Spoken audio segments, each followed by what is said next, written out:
wondering what I was supposed to be doing and how to quote unquote be living my life. Right. And when I was reconnecting to the earth, it was just so many inspirational moments where I was like, yes, this feels so right. Everybody's learning. Everybody's growing. Everybody's got to start somewhere. How the wise one grows. How the wise one grows. Hi, wise ones. Thanks for joining me today. Today's conversation talks with a friend about reconnecting to nature, earth medicine, microdosing, and sheds light on her experience with pharmaceutical medicine. This episode is in no way encouraging anyone to stop taking their medication or to stigmatize it. If you are on your medicine and it's working for you, please continue to take what supports your body and mind and work with your doctors around those things.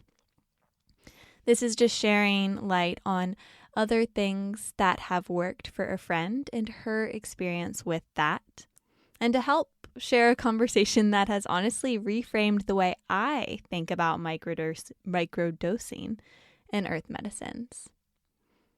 So enjoy the conversation to come and know that I'm here with you every breath of the way. Hi, everyone, and welcome to How the Wise One Grows. We have another truly magical guest today. I think that's like the perfect word for who you get to soak in today. And before we get started, we're going to just take a moment to ground together. So wherever you are, just offer yourself a moment to feel the support of the earth beneath you. And if it feels safe for you, and if you're not driving, gently rest your eyes. Inhale, fill your chest, fill your belly with air, hold here. Exhale, open your mouth, let your belly, let your chest slowly trickle all the air out, and pause. Inhale, fill the chest, fill the belly with air, hold. Exhale, open your mouth, let it all out, and pause. One more on your own.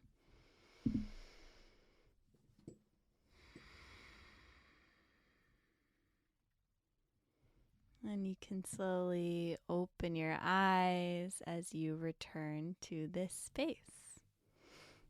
I love when I open my eyes to this and I get to see another beautiful soul across the screen. So without further ado, I'm going to formally introduce you to our magical Liz. Liz Bowden is an earth medicine advocate and educator, yoga instructor, breathwork facilitator, me and my words, microdosing mentor, and human being. She has lived on off-grid permaculture farms, hitchhiked through Patagonia, taught yoga on palm-filled islands, sat with master plant guides, and leads retreats in the jungle. Life's rich experiences and time spent in nature are her greatest teachers. After a decade of consuming pharmaceuticals, Liz took a deep dive into earth medicine and medicinal mushrooms as a way to heal trauma, years of negative self-talk, and a feeling of deep disconnection. Liz believes the intentional use of earth medicines, including entheogens, I hope I said that right, can be a profound ally on our healing path. As a member of the Decriminalize Nature team, she is passionate about health sovereignty and creating access to and educating on these entheogenic earth medicines that have changed her life so that her community also has the opportunity to heal and thrive. Her current work is in dedication to her community, offering liberating practices to remind us of our wild. Peel back the layers of conditioning and remember our truth. She reminds us that self-love and reconnection to the earth are essential to our healing journey. Welcome, Liz. Thank you so much. I think reading the bios is like one of my favorite parts. I swear I like fall in love all over with all the people when I hear all the magical things. Yeah, that bio got me as well. I was like, oh, is that me? That's you. Soak it in. Right. Thanks for joining today. I'm so excited for you have taught me and helped reframe my perspective on earth medicine a lot. And honestly have helped me heal around it. So I'm so excited today to just hold some space for you to share your wisdom and knowledge with all of us. I'm excited. I'm excited of what's going to come through. It's always a curious path Yeah. to see what exactly comes through my mouth sometimes. I can relate. Yeah. Well, I thought we could hold some space to start by you just sharing a bit about your journey to where you are today and the things that has helped unfold. I know that that's like a very big question. Yeah. Well, let me place one hand on my heart, one hand on my belly. Just ground myself for a second on what wants to come through on that big, beautiful question. Yeah, I think where I'll start is my journey in reconnecting to nature. So, and that starts, at a young age. And then it's funny how we forget things and then we adopt these stories, and these insights that are kind of put on us, whether they're consciously or subconsciously. And it led me, all of my curiosity around nature and connecting to the earth led me to a permaculture farm in Costa Rica, Punta Mona. There's actually an episode about that. Zac Efron did a Netflix series called Down to Earth, and they do an episode at Punta Mona. Yeah. I was not there, although some say that they saw me in it. So wow, I'm going to need to watch that. Because I was finding myself in the kitchen a lot. I can picture you dancing in the kitchen right now. Oh my gosh, that's literally what we did every night. We would celebrate all the food. But yeah, it was living in a community on an off-grid permaculture farm, right on the beach where we were growing all of our food. We were growing and making our own medicines. Hosting yoga trainings and different workshops on herbalism and permaculture and how to grow your own food.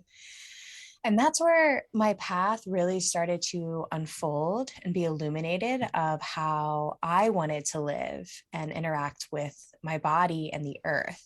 That's kind of where everything really started to get this word curiosity, curious around some of my ideas and relationships that I thought I had around my body and the earth and just my fellow human beings. And it was there that I really realized that cultivating relationship with all of these things is so important. And at the time, I wasn't really cultivating such an aware and conscious relationship with these things, right? It was more of this distancing between me and nature, or this distancing and the separation, right? This subconscious veil of separation that I had, even around my body and my body's needs. At the time I was on, pharmaceuticals. I was on Adderall and Lexapro at the time, and thinking that these were medicines that I needed in order to function.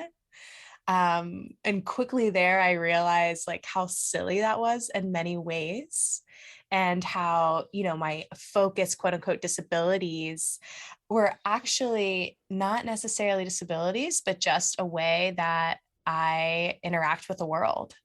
Right. And so instead of seeing myself through this lens of it being a disability or a problem, I began to look at myself and how I interacted with the world as something to be cultivated and could evolve, but also just whole and exactly as it needed to be in that present moment.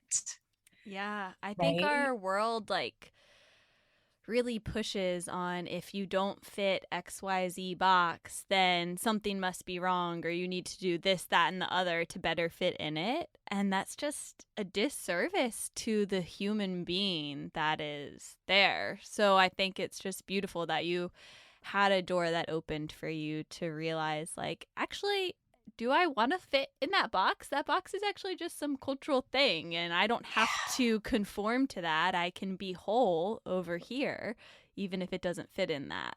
Yes, and I love like how we can put language around that. Like the box, that idea is so helpful to like look at it that way, right? Because we're not boxes, No. and really understanding and realizing we're actually these intricate and very dynamic, beautiful ecosystems, right? We each are our own beautiful ecosystem that can be nurtured and tended to and really appreciated for exactly what it is as well. Something you said earlier reminds me of something from college, how you talk about this union with nature. And I think a lot of times when we talk about like the environment and how we can do a better job, a lot of times it seems like we see humans and nature as separate, and humans are this dirty entity that spoils nature. However, humans are a part of nature. And the more that we can like reconnect with ourselves and find union with nature, like that's how healing can happen. That's how we can coexist in the planet and make it a functional space. Who knows if we're too far gone now, but Yeah. Yeah. if we can see that oneness to start, maybe we can better live on this earth when we realize it's us. Yeah. Yeah. And how difficult sometimes is it to feel that connection and to cultivate that relationship, when we are overworking ourselves and when we aren't going outside and when we don't have our hands in the soil and when we're not taking walk breaks or, earth breaks, or we're just like going outside and sitting on the earth. It's, we're creatures of habit. And so if we have these habits that reinforce this idea of separation and actually keep us physically separated, right? If we're always inside and if we're not really thinking about what's going on outside our windows, it's easy to forget these things. So when I was at the farm and I was constantly working with the crops and the plants, I don't even like to call them crops. It's like they're these beings. I got to like Mm. interact with these beings and how they were growing. And with permaculture, it's very much a relationship where you're interacting with these plants, getting to know them. And then from there, you can work with planning. Like, where does the plant go? How does this plant, how can we support this plant and where it needs to be on the earth, right? This like beautiful type of intimacy that you have with the earth that I hadn't experienced before. And there's something so profound and beautiful when you start to develop and cultivate more of a relationship to plants and even humans outside of yourself, right? It's like this like humbling notion and this deep, deep, like, like bone marrow Mm. understanding that you're not alone. Like there's just so Yes. much more than we can really even fathom with our mental bodies, right? Our mind. And that can also bring us into body wisdom, the sense of our body really holding a lot of wisdom and knowing a lot of things. And even when I was, farming and I found myself out in the sun with my hands and my feet in the soil, there was this beautiful inner knowing that's hard to put language around because it was almost like my body was doing something that my ancestors had once done, and they were kind of like moving and living through me in my hands, right? And how I was tending to the earth. Because let's be honest, we're here because of our ancestors and how they stewarded this beautiful planet, right? And so as I was being a steward of the earth, I could just feel this like beautiful blossoming of purpose and dharma and like what I was meant to be doing here on this earth, which filled me up with so much inspiration that I think I was lacking before I had gotten there. wondering what I was supposed to be doing and Mm-hmm. how to quote unquote be living my life. Right. And when I was reconnecting to the earth, it was just so many inspirational moments where I was like, yes, this feels so right. I think that's something I find the earth, and especially lately, to be like a really good mirror for just watching the way things grow and seeing that in ourselves as well. And you're someone who has certainly pointed to me like, we are the earth. So, like, of course it's a mirror because it is actually you. It's a part of you. We're from the earth. And I think that's a lovely way that helped reconnect you to you and your ancestors. That's something I'm like really curious about as well. Is I find, at least for myself, I feel a disconnect from like my ancestors, my culture, all of these things that I want to deepen right now. I'm like trying to delve into the arts with that, but I find it really beautiful that you found that through nature. Yeah. And I certainly still feel blocks, and I think many who listen to this could probably resonate with that, especially, depending on where you come from and who you come from. But I have a lot of, European ancestors on my mother's side, especially. And so really wanting to know like, well, what lineage do I want to work in? And all of these like deep questions, like, especially that starts to come up when we're working with other modalities that come from other lineages.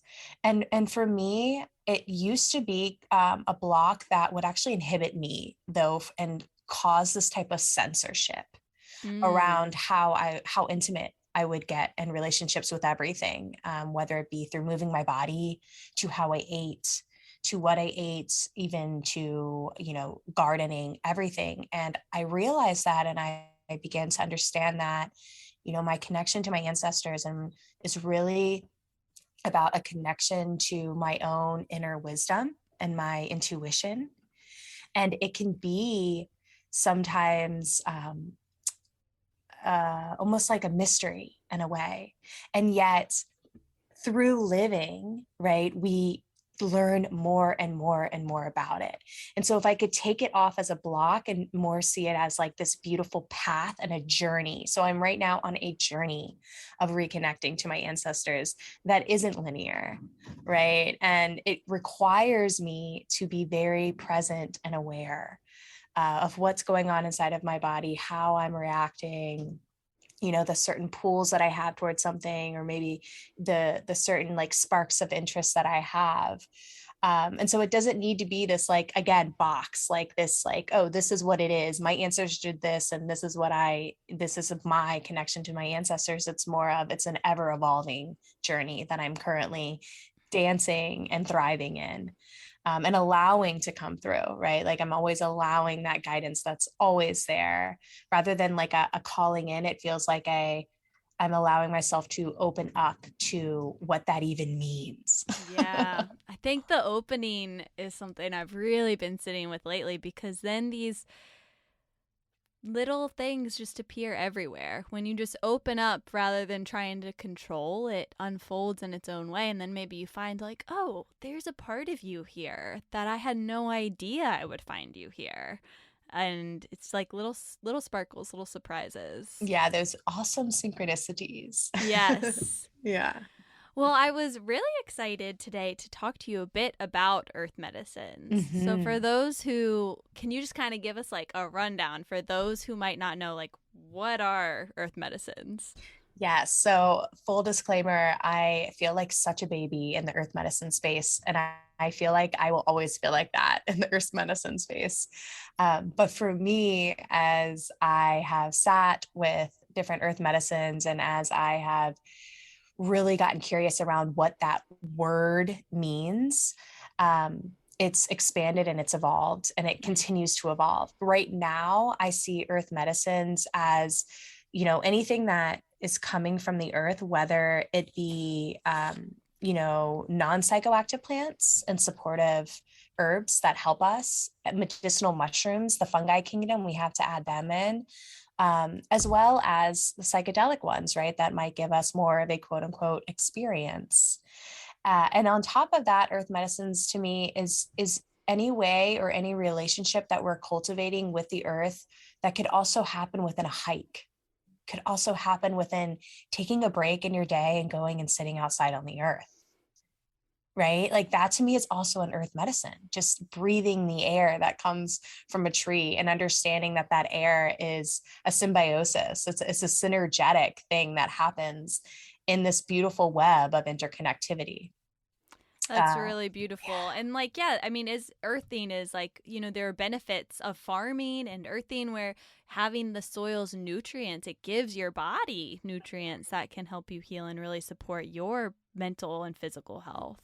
Yeah. And so if, we love our brain loves, putting things into terms and comparison. It kind of helps us understand things. So if I were to compare earth medicines to other medicines, to me, earth medicines would be a medicine that you can actually cultivate a relationship to it through spirit.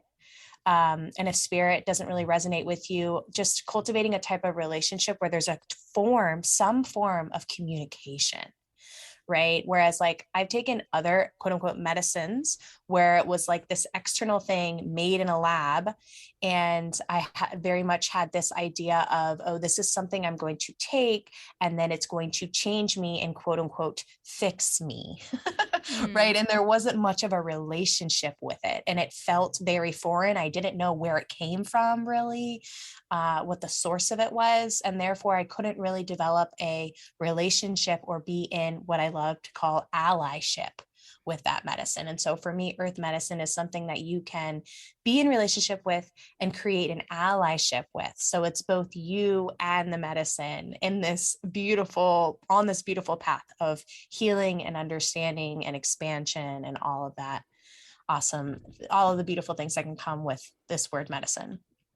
That's I like that. It's like having a trust with what's going into your body and how you're holding space for that. And it becomes a trust within yourself, I think, a lot through that experience. So that can make it even more empowering. Yeah, empowering. That's also another big word, right? Like if we are in relationship to our medicine and we have an allyship to the medicine, that also means that we're showing up. Like it's not just this thing that's going to do all the work. Like, like we have the opportunity to also be our own medicine, right? Yeah. So what is microdosing then? How is that a part of earth medicine? Okay, microdosing has become such a beautiful trend these days. It's all over the place now, so we need you to break it down. Yeah, so microdosing is taking a small amount, and typically when we talk about microdosing, we're talking about mushrooms, psilocybin mushrooms, which are a psychoactive form of mushrooms. And so we're not talking about reishi, but we're talking about the psilocybin ones that, people say that you can trip off of or have a journey off of, but you're taking a small amount of that, anywhere from 0.1 to 0.3 of a gram. So very, very small amounts on a certain type of regimen. James Fadiman likes to call it like this, multivitamin for your spirit, your brain, your body, rather than when you take a larger amount or a microdose, it's more of like a spiritual surgery, right? And so microdosing is meant to support your everyday.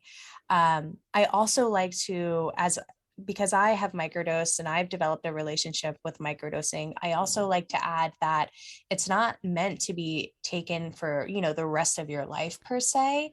But if you have like a container, like let's say you can treat it like a long ceremony, let's say. So if you're going to be microdosing for the next 3 months, really treating that 3 months as just a prolonged ceremony that you're having with this small dosage that you're working with.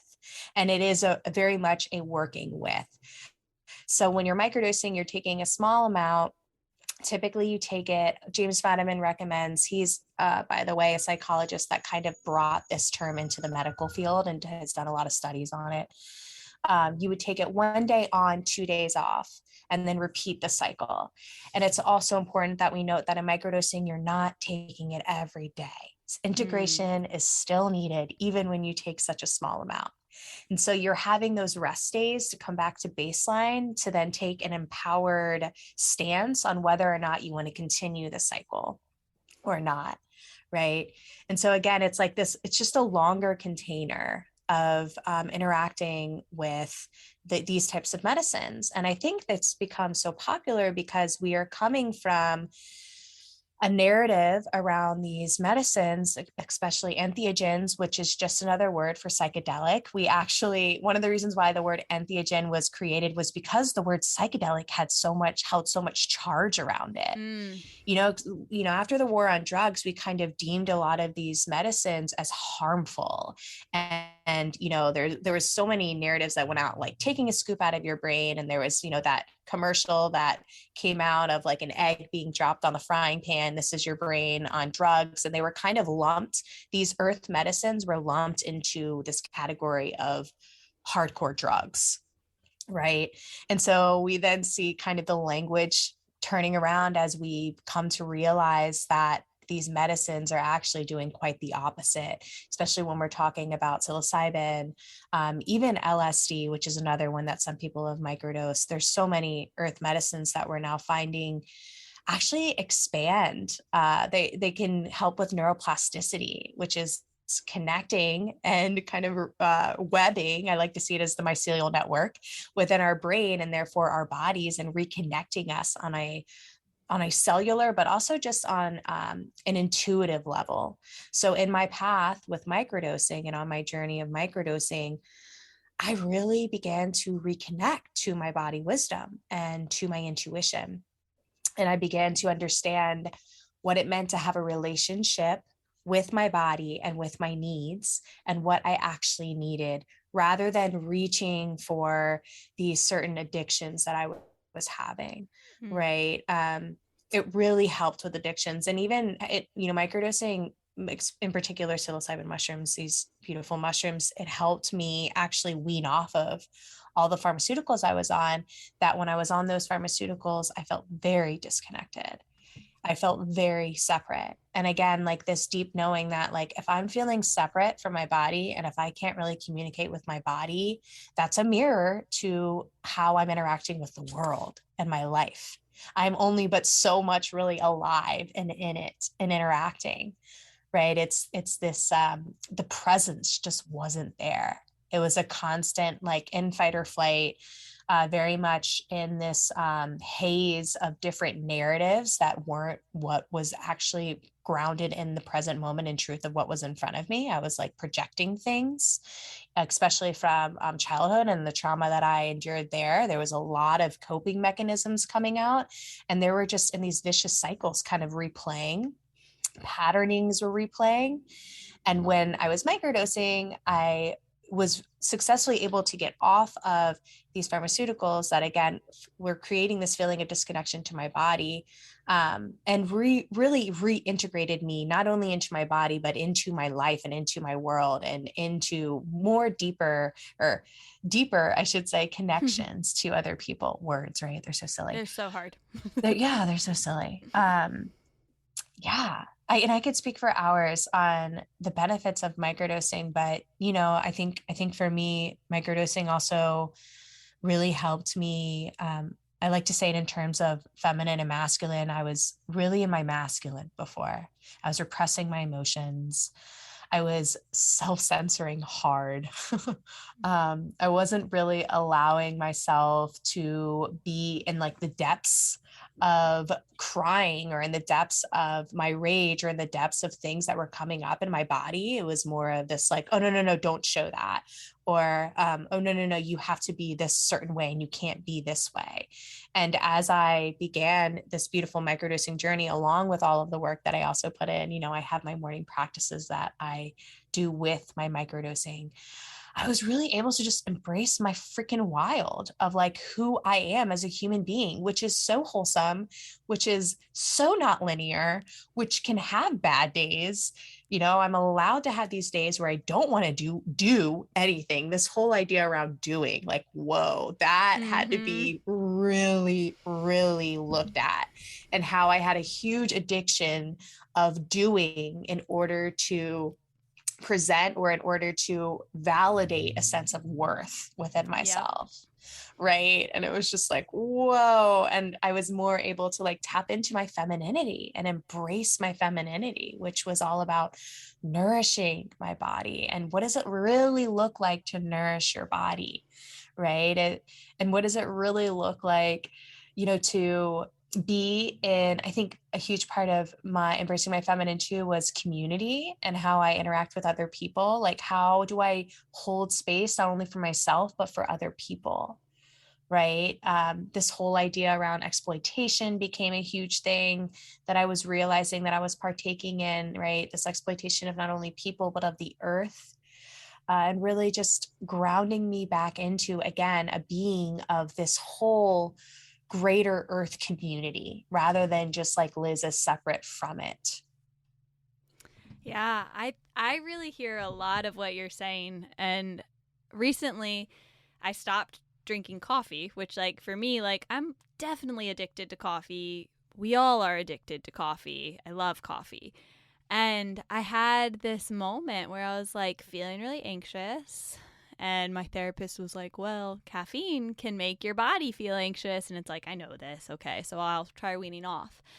And the difference was pretty profound. But then I started really reading This Is Your Mind on Plants by Michael Pollan about it.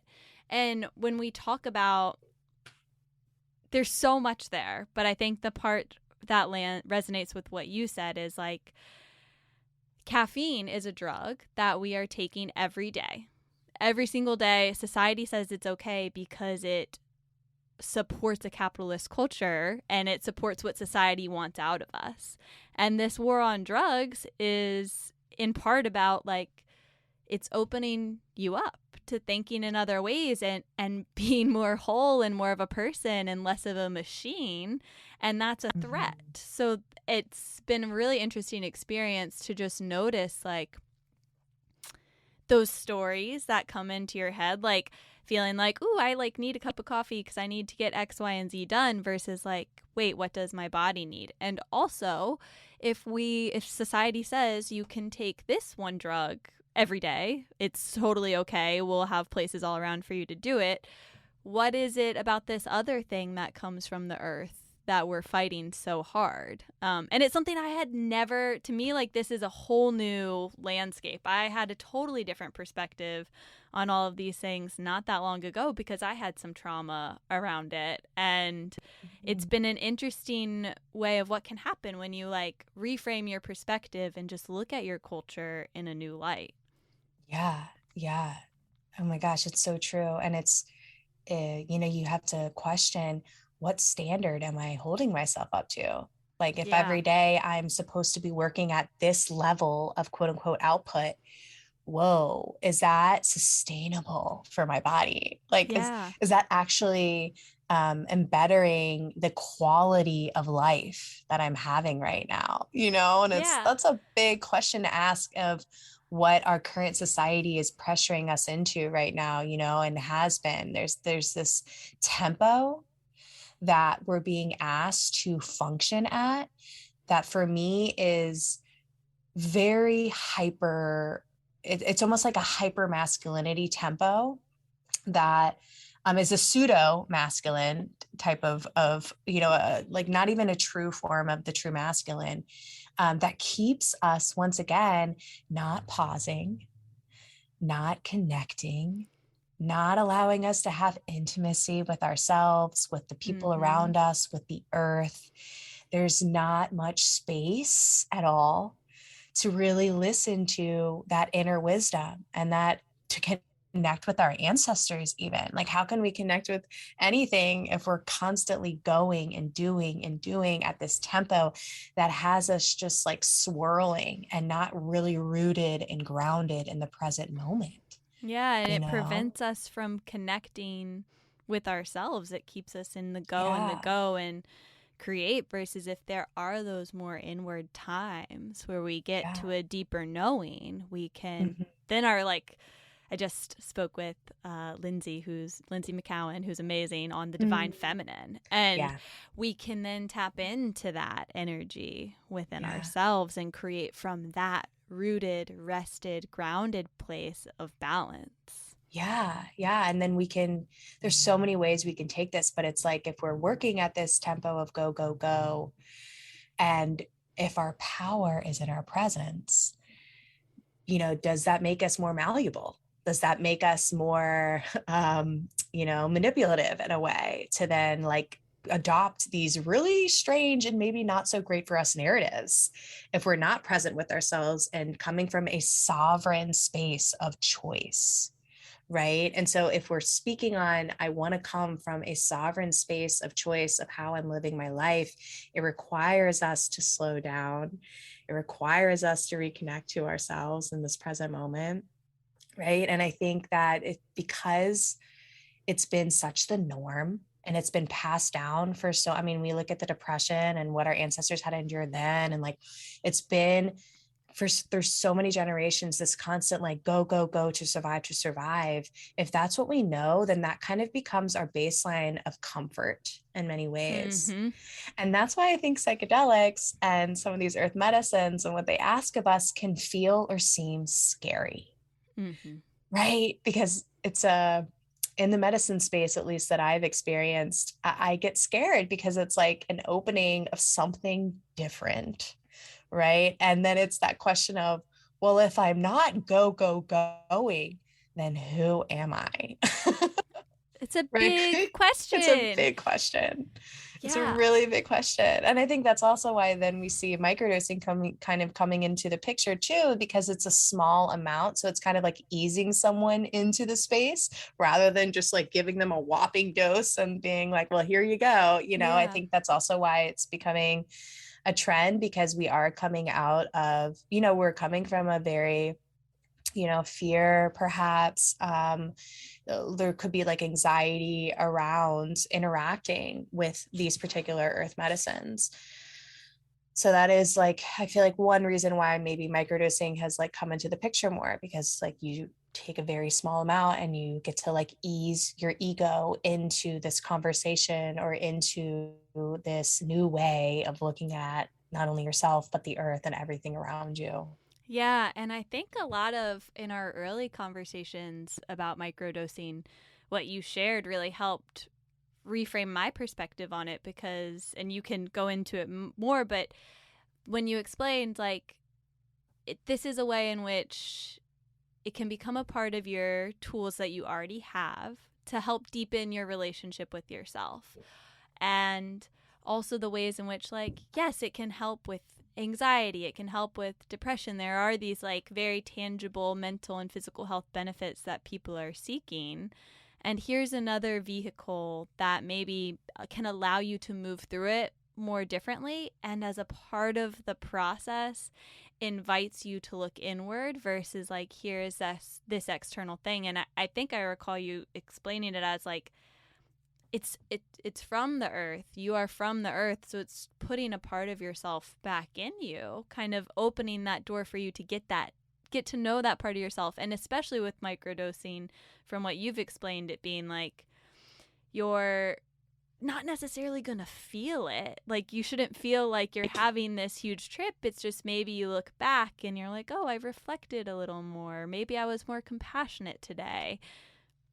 Yeah, exactly. That's that's probably a misconception we can speak on there, right? Is that microdosing is something that you feel like immediately, which is so funny because that's what we're used to with typical pharmaceutical medicines, right? So especially in comparison to Adderall, right? Like when I would take my Adderall, I would feel it. I would know I was on it, which I think is a part of the reason why it was so addicting, right? Was because it was having me work at this very different tempo that was not natural, or I should say was not really Liz, right?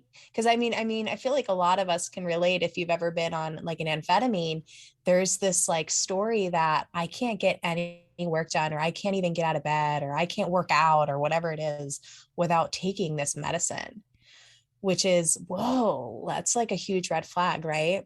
Whereas with microdosing, it's supposed to be very, very subtle, right? It's not supposed to be something that you take and you're like, oh, I know I'm on this. It's a very like subtle, organic, and more natural way of something coming into your ecosystem and allowing you to then connect and gauge what it is exactly you need. So in many ways, I see microdosing as an amplifier of what's already there, right? And that's psychedelics in general, we could speak for. They're just amplifying what's already within you, maybe just making that inner voice within you a little bit louder so you can connect with and listen to it more. So I'll find like with people that I work with, people who are microdosing, they will say, and I've also experienced this, that I'm pausing more throughout my day and I'm really listening to my needs, not the needs of another, not the needs of my work, not the needs of my agenda. Basically, we could say not the needs of my ego, but the needs of my body, of what my body might need right now. And then I'm taking aligned action to support that, which can sometimes be the hardest work, right? Is Yeah. taking the aligned actions that match the aligned narrative that we are now adopting for ourselves. And microdosing really empowers us, right? I think one thing that I hope that I'm doing in the work that I do in this world and when I speak on these is reminding everyone that medicine should be empowering and should remind you that you truly are the medicine, right? Medicine is not an external thing that we take to fix us, but instead it is a beautiful ally that we can be in relationship with to help us get the information and the knowledge needed to figure out what we need to shift, what we need to encourage in our lives, and what we just need to plain out cut out in our lives, right? Yeah. Huge.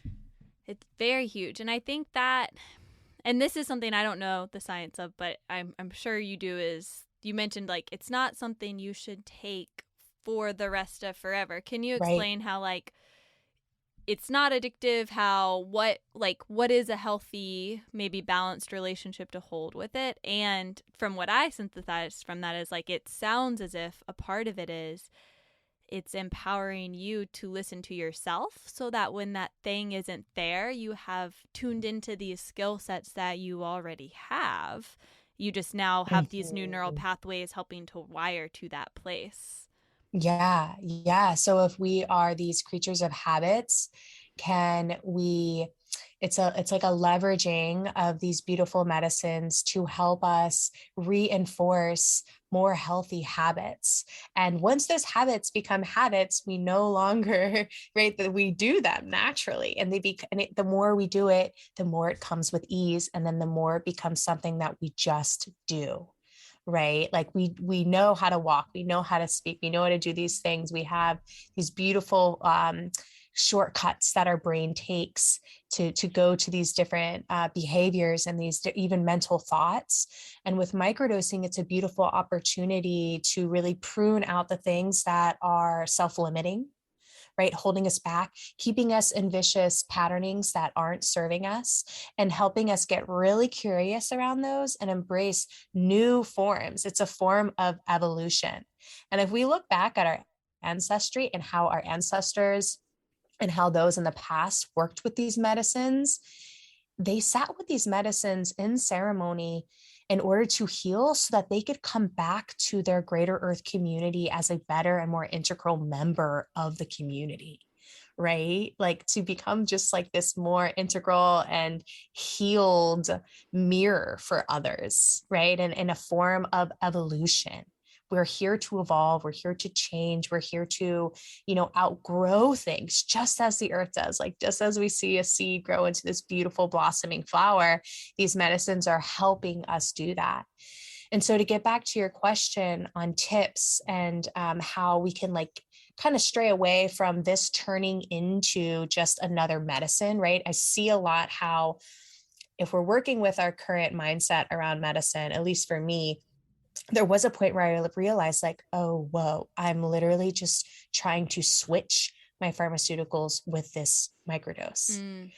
Yeah. And so I then realized like, okay, this is bigger. This means I also have to change my mindset and my beliefs around my own inner capabilities of healing and changing my life.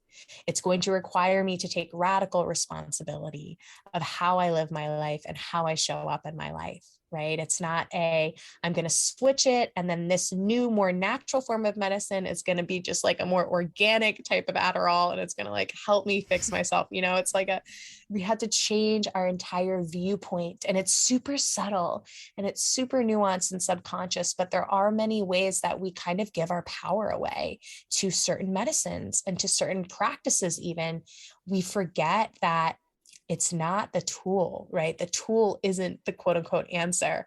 We are, and our consciousness and our awareness and our presence, again, power and our presence, which is how we show up and create conscious choices in our lives, is really where it's at. And let's not get that twisted, right? And get distracted from that.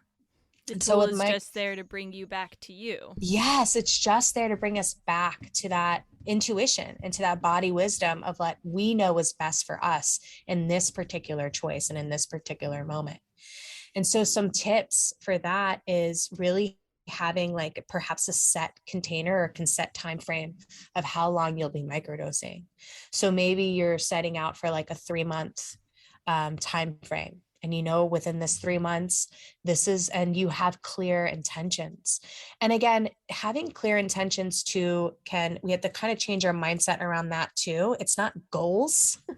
It's not these like set endpoints that we're quote unquote supposed to reach. I see intentions and the things that we can hope to evolve to as non-linear. So knowing that our intentions, though we have them set, they also have this freedom to change as we begin to change. And as we begin to get really curious and expand, like the intentions can also get a little bit more flowy, but we do have a set like roadmap, let's say, of what you want to be working on. So let's say you have like these certain addictions you really want to look at. Let's say it's just, you also want to gather more information about what might be some of the blocks that you're experiencing in your life. And so with microdosing, you have these set intentions, and it's like this a bit of a road path for you as you microdose. So you're not just taking it kind of aimlessly, right? And you have a set container. Let's say 3 months, like I said, that's kind of a good place to start with it. And then again, as you microdose, you're taking it on a regimen. So when you're coming back to baseline, you can really gauge once again, like, do I still want this to be 3 months? How am I feeling? You're always checking in with yourself. And this also helps when you come back to baseline. What's great about, especially microdosing mushrooms, is it's out of your system in basically 24 hours. It's food, like it's literally a form of food. And so when you're coming back, you're really allowing yourself to be back in just your, sober, we could call it your sober, sovereign self of how this is helping me and how I'm seeing this is helping me. And like, do I want to go on? How do I want to change this? Maybe I want to change up the regimen. So just getting really curious around that too. And I love how it's been compared to as chocolate cake when it comes to how you can get quote unquote addicted to it. So it's not like other, medicines, especially pharmaceutical medicines made in the lab, where you can actually get this like true form of, scientific addiction to it, but it can be kind of like chocolate cake. The more, chocolate cake is amazing, but if you eat it every day, you're going to get to a point where it's not going to be as delicious as it was before. Right. Yeah. So again, like that's another reason why we don't microdose every day. And on top of that, it doesn't allow space for integration. And integration is, I want you to talk all about that. Yeah. Integration is, damn, that's a whole other like 3-hour conversation. But I will say that integration is the way that we take the wisdom and the knowledge that we receive while on the medicine or while in a ceremony and weave it into what it looks like for us on an everyday and every moment level. Right. So for me, integration is it's a way of life and a way of showing up every moment, every breath. It's a way that we're not depending on the medicines to get us to this quote unquote place, but we're learning how to do that for ourselves. And that might mean, again, what are the behaviors that are keeping me out of alignment? Or another way to say that are keeping me in this lower place where I don't feel like I'm really myself. And not that we should be scared of those places. Those are some of the juiciest and biggest teachers for us, or when we're in those low points. But am I depending on other things to pull me out of that? Mm. And if so, like, how can I myself develop better coping mechanisms? Like, what are some things that I can do that don't require any medicine, right? That actually don't require any reaching for external things to help me get back on track? That Yeah. real looking within. Yeah, it's a real looking within. And, past integration, there is embodiment, right? And so it's like this beautiful and big question of, how do I embody? Because the fact of the matter is we are spirits in bodies, right? We're here on this Mhm. earth. We're here to be working with the physical earth, like doing and creating and also being and resting, right? We're in these bodies. So how do I embody all of the beautiful, expansion and wisdom and connections I'm feeling on the medicine? How do I embody that on an everyday level? It's a lot of nervous system training. Yes. And if I can, that nervous system training is what a lot of my macro experiences, like the ceremonies that I've sat in and these bigger journeys that I've taken with mushrooms and ayahuasca and these beautiful master plan teachers, a lot of it has been training my nervous system to be not in fight or flight, but to be in this beautiful synergetic relationship with the present moment. Right. Like, and if I can look at it as, the universe is this beautiful song, how do I show up and how do I sing within this song rather Mm. than kind of letting it pass by or not feeling I'm worthy enough to even be singing? A You real know what I mean? feeling, yeah, Yeah. that you Or, don't have when you're little. I would sing at the top of my yes. lungs. Right. Yeah, like we would show up fully. And so what were why am I not showing up fully right now if I'm not, right? Like these big questions that can come. And a part of integration is really looking at those questions and answering them from a very raw and genuine space, getting really, really real with ourselves around, these big, deep seated questions that can come up when we're in the medicine spaces. Um, yeah. It's a lot. And I know you do a lot with breath work in regards to that nervous system training as well, which, Yeah. I mean, it's life changing. And especially like for me in dealing with anxiety, that is the go-to. Like, how we took these breaths at the beginning of this time, how you placed your hand on your heart before you spoke. I felt myself getting shaky and had to like Mm. take a big exhale and drop into my body. And those are like little whispers that we can give, our nervous system can give to the rest of us that like, it's okay. You Yeah. can relax. You're here now. Yeah. Yeah. And isn't it so beautiful?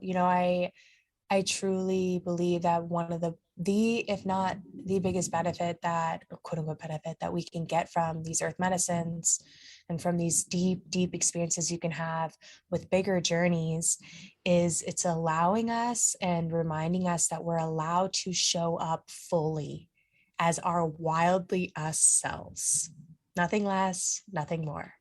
Right. And the Yeah. nothing more part is important too. I'm a Pisces and I'm very much like, I'm a spirit. I'm just a spirit in the realms. And I Mhm. love to like be in this like magical space all the time. And that's also a form of escapism. Right. And so it's like no, this mundane moment, Liz, is also magical. I needed you to say that. Right. My communication is in Pisces. So, like, Mm, all I ever want to do is go to those places. And sometimes when someone isn't with me, I'm like, what? Like, come on, we need to go to the magic. And it's like, oh, wait, we're here. yeah. And that ether and that etheric, like swirly kind of like airy energy is so beautiful. And yet, and we can only get there if we also know how to get back down. And how Yeah. rooted are we? How grounded are we? And Yeah. earth medicines really have a beautiful way of showing us the divinity and the magic, the pure freaking magic that is always all around us that we can't necessarily see with these particular eyes, and how it's also of this ground and dirt and soil, like Yeah. it's from actual the soil. So like what Oh, a yeah, what when a you say it's beautiful, food, it's like, yeah, it's food. it's, yeah. Right. It's just nourishment. It's a different type of nourishment, a nourishment for the soul. Yeah. Yeah. And, I've had people ask me, so you've done ayahuasca, you've done all these beautiful things. I've done some pretty hard intensive dietas with these plant teachers, and, gone through some really, really intense moments and ceremonies. And even in my microdosing practice, I mean, even when I started microdosing, there were just days where I was just like bawling, like all of the stuff was coming up and unearthing and unrooting and just coming out of me. And it was just like so much, like you don't even think you can hold it all, because then you realize you're not supposed to. Right. Mm. But like all of these moments, and that question of, so what now? Like how will you show them? Like what's the service look like? And this big message of just, you will show them with your presence, right? Like that to me is everything. Yeah. And then we ask, well, what is integration? For me, integration is also the way that we show reverence and we show respect to the medicine. Because if we went through all of that and we had all these beautiful experiences and like really, really deep and not so great experiences, how are you going to weave that into your everyday, right? Like, or are you just going to continuously go to the medicine again? And I remember you talking to me about this too, is like, it's not the thing itself that is necessarily harmful. It's our relationship with it and the way we Exactly. choose to use it. Because, like, in my experience, I've had really traumatic things with loved ones and addiction, and Mhm. it's a very real thing. However, I think it's easy to want to blame that substance. Yeah. And there are real elements to addiction as well. And there is a space where it can be healthy and healing and balanced in a life if that relationship is honored. And it seems like integration is a really key element of that. Instead of having a reliance on a substance, it's a Yeah. reliance on yourself. Mhm. And here's one of the many tools you have in your toolbox to help connect you within. Yeah, exactly. And it's tough too, because there's so much programming at such a young age, again, around addictions and giving our power away, right? And so if we don't have this power, then sure, we can blame everyone else around us. We can blame the substance for X, Y, and Z. But if we really come to understand that we truly are the creators and we truly have this magical power within us of showing up, and we have this amazing thing called choice, then that means that we're partaking in this reality. Mm. This every moment is really a reality that we're painting. And what is the reality that I'm painting? Right?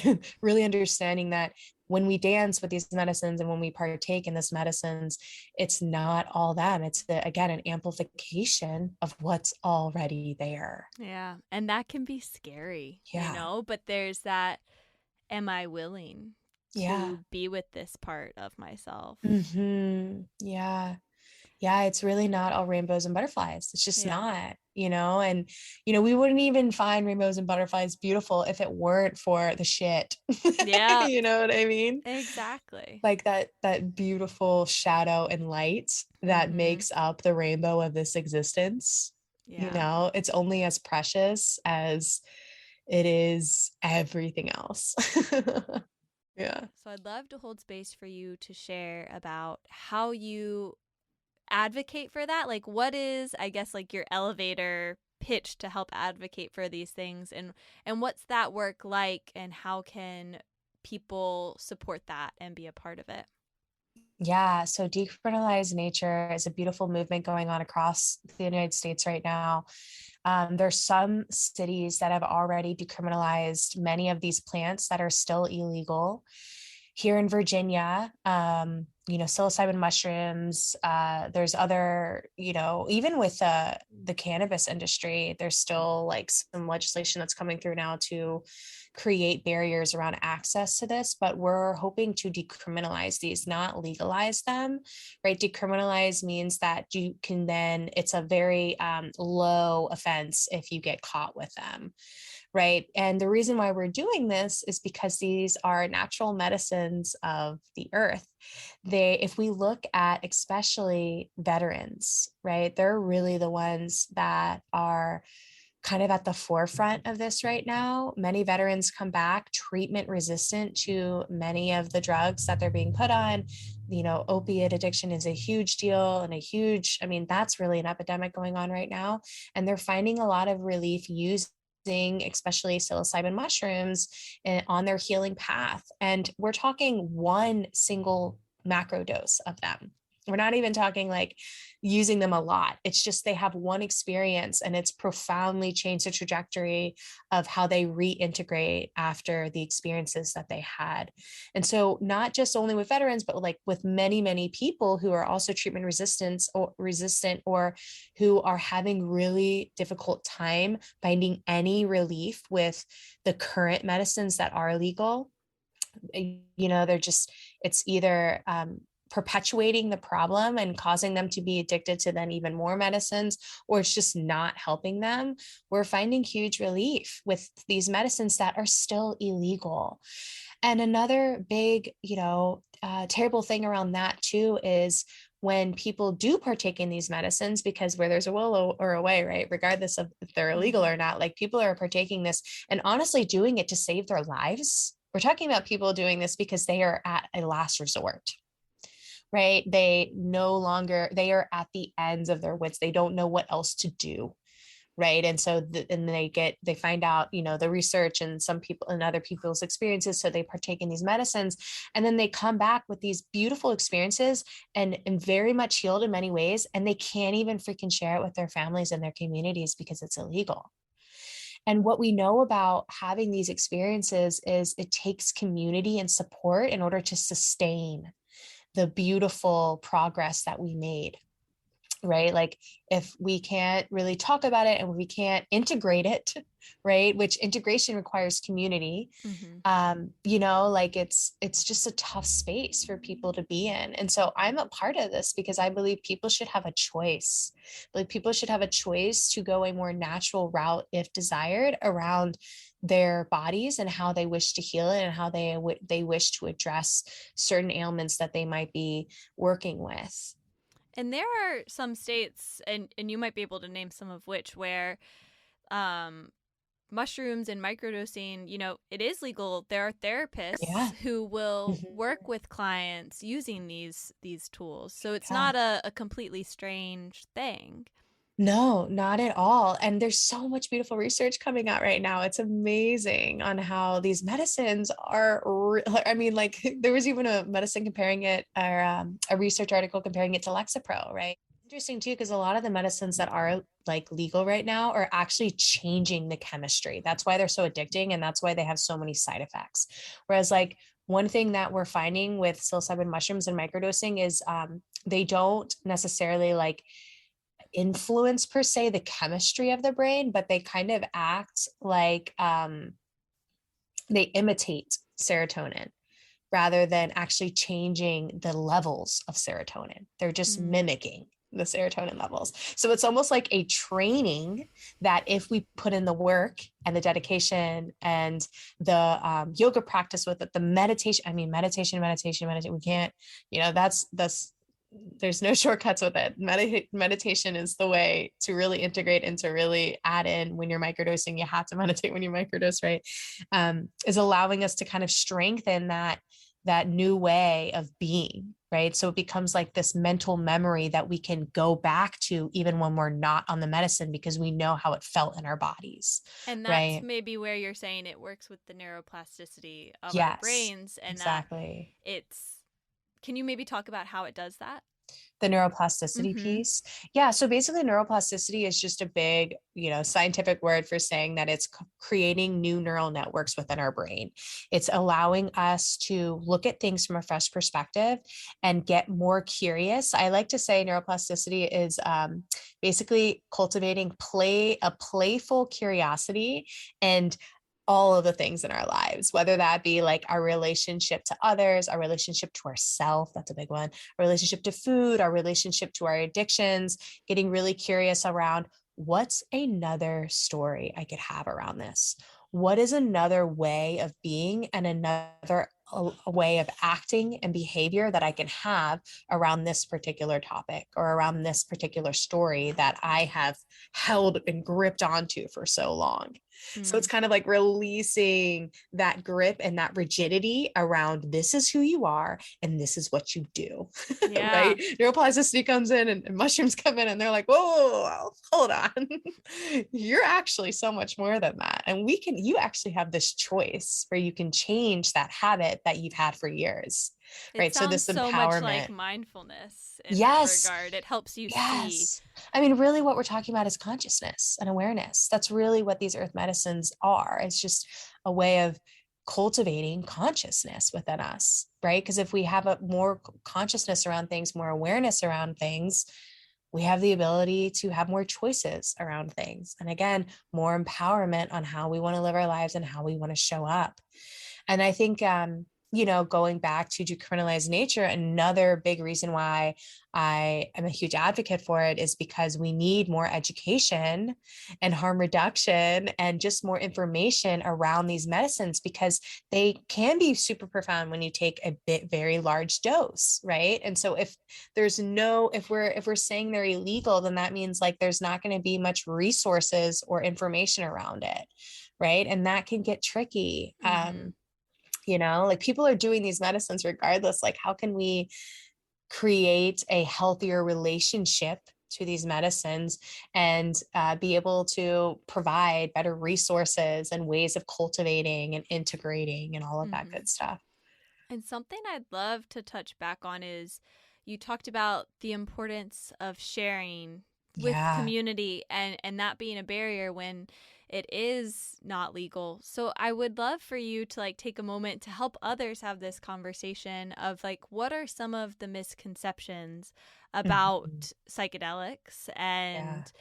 and how can we help reframe that perspective in our circles? Yeah. So I think in the past we thought of psychedelics as something that was really harmful to our brains and our bodies. We also might have looked at them and in light, I feel like it's almost like we kind of picture the Grateful Dead or like Woodstock and these like Yes. really like maddened, crazy hippies kind of running around aimlessly, It's right? exactly what we picture. Right, because that's kind of what happened, and I think that's why we eventually kind of had the war on drugs because it was so unrooted. The way that we were partaking in the psychedelic space was very much unrooted and not really set with intention. Right, and it was kind of like unbridled in many ways. And now we're really finding that you can partake in these medicines in a very intentional and from a very empowered way where you're in communication once again, and you're developing a relationship to the medicine, knowing and remembering that you also are in this physical form and in this life within this, we hear this word matrix within this particular, we're in these systems. And so how do we partake in these medicines and gain all of this beautiful wisdom and knowledge that can be harnessed from them and then integrate them into everyday life? Right? Like that's kind of the question that we're asking now that we perhaps weren't necessarily asking before with these medicines. And as the research comes out, understanding that, in particular mushrooms, and we can go into San Pedro as well, there's all these other beautiful natural medicines aren't causing harm to us, right? Like they're not taking a scoop out of their brains. They're actually doing the opposite. They're allowing us to create more neural networks. Neurogenesis is even huge now. Paul Stamets is a huge advocate for psilocybin and just medicinal mushrooms in general, and how they're actually helping the brain create new neurons, right? So neurogenesis is also something that's playing into the picture. And so these medicines are, in fact, can be a sustainable and regenerative form of medicine that not only can just cure things, but also help cultivate, create resiliency and vitality within the body and the mind. You're someone who's really helped change it for me. So I'm really grateful for you holding this space for others to see, like, hey, wait a minute, let's just think about the role these things play in our lives. Mm-hmm. Yeah. And again, just if, reminding everyone that, these are to be taken with caution, and we don't just want to jump off the edge of the cliff with these medicines. I'm not saying that everyone should be partaking in these medicines. I don't feel that they are for everyone at all, right? I think at the end of the day, it's the most important part, and the thing that I do want to advocate, though, is that it's your choice, and you should have the option, if you wish, to be able to take these within a safe container, right? And I think that's also another reason why they really need to be decriminalized and looked at in a different light, because it's like this beautiful thing that has so much potential, right? There's so much potential there. So how do we do that in a way that's really safe, and it doesn't turn into this like harmful experience, or something like, again, in the 60s, where it didn't really land in our everyday lives. Yeah, I think that's really powerful to land on, is it's not for everyone, and it's if it is something someone chooses, that there's important things to know when you're doing it, and to honor with it, so that you can have this safe, healthy relationship and that integration to work towards the wholeness. Yeah. So it lands in this beautiful transformational way that you then can embody, right? In every present moment. Exactly. Without the medicine. Yes. Well, thank you so much for holding space for this conversation. I am so excited to see and watch you grow in so many ways. For those who are listening today, how can they work with you, support you, know what all the lizard things are? Yeah, all the lizard things. I love it. I'm on Instagram. It's Liz, the letter B, Wild, IN. So Liz B. Wilden. I have a website. It's rewildspirit.com. And on there, you can find more information around me and the work that I do and how to work with me. And yeah, I haven't been so active on Instagram. I kind of go in and out with it. It's a, slow process for this earthly goddess over here, but I'm really understanding it's a beautiful resource. So yeah, that's how you could find me. Thank you so much. And I'm so excited for everyone to listen to this. Me too. Thanks, Holly. Thank you, Such Liz. a joy. So I invite you to close our conversation today with a big breath in and a big breath out. You can take 2 more breaths like this, in through the nose and out through the mouth.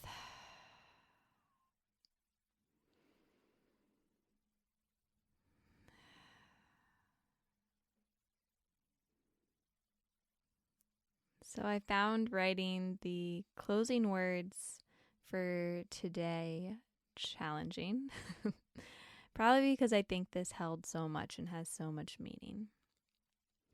But the poem and practice that I leave you with is this.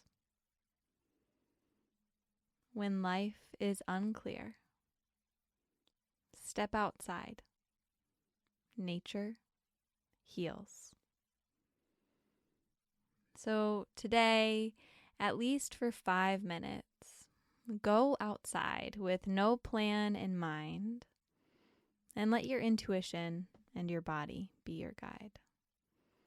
And just hold this space for yourself to reconnect with the earth, to reconnect to these parts of you. Thank you for taking time to listen to the wise one inside of you today. Please rate, review, and subscribe to this podcast to help it grow. Until the next time, let's keep taking it one breath at a time.